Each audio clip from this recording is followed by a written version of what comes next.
பிரச்சனையும் போராட்டமும் உபத்திரமும் எப்படிதான் சுத்துது? இப்ப வண்டு ஒண்ணு சுத்திட்டே இருக்குன்னு வச்சுங்களேன், எவ்வளவு அடிச்சாலும் என்ன பண்றது இல்ல, போறதே இல்ல.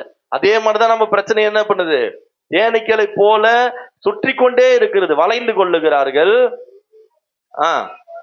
முள்ளில் பற்றின நெருப்பை போல என்ன பண்றாங்க? கர்த்தருடைய நாமத்தினாலே என்ன பண்ணுவேன், அவங்களை சங்கரிப்பேன். நான் விழும்படி நீ என்ன பண்ண, தள்ளினாய். ஆமே. எத்தனை பேருக்கு கர்த்தர் உதவி செய்வார்? எத்தனை பேருக்கு உதவி செய்து கொண்டிருக்கிறார்? எத்தனை பேருக்கு உதவி செய்ய போகிறார்? சத்தமா ஒரு ஆமேன்னு சொல்லுங்க. ஆமே. நான் ஏன் பயப்படக்கூடாது?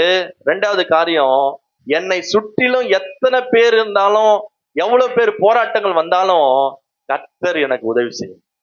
யார் உதவி செய்வாரு? பக்கத்துல கை கொடுத்து சொல்லுப்பா, கர்த்தர் உனக்கு உதவி செய்வார். அவர் மட்டும்தான் செய்வாரு, வேற யாரும் நம்பாத. ஆமே. நான் ஏன் பயப்பட மாட்டேன், தைரியமா இருக்குன்னு தெரியுமா? நல்லா தூங்கிட்டு, இல்ல நான் எங்க ஒரு இடத்துல பணம் கேட்டு வச்சிருக்கிறேன், அந்த பணம் வரும், இல்ல இங்க நகை இருக்குது அதை வச்சு செஞ்சிருவேன், இல்ல இந்த காரியம் எப்படி நடக்கும், அப்படி இல்லைங்க. ஒரு நம்பிக்கை இருக்கு எனக்கு. எல்லாரும் தள்ளின போதும், எல்லா மனுஷனும் தேனீக்களை போல சூழ்ந்து கொள்ளும் போதும், எல்லாரும் என்னோடு போராடும் போதும், ஒரு திடமான நம்பிக்கை, கர்த்தர் எனக்கு உதவி செய்வோம். நம்ம எதை நம்பி இருக்கிறோம்னா, நீ மனுஷனை பெருசா நம்பி இருக்கோம். எதை நம்பி இருக்கிறோம்? அவன் உதவி செய்வாரு, அவர் எப்படியாவது என்ன பண்ணுவாரு, நம்மள தூக்கிடுவாரு.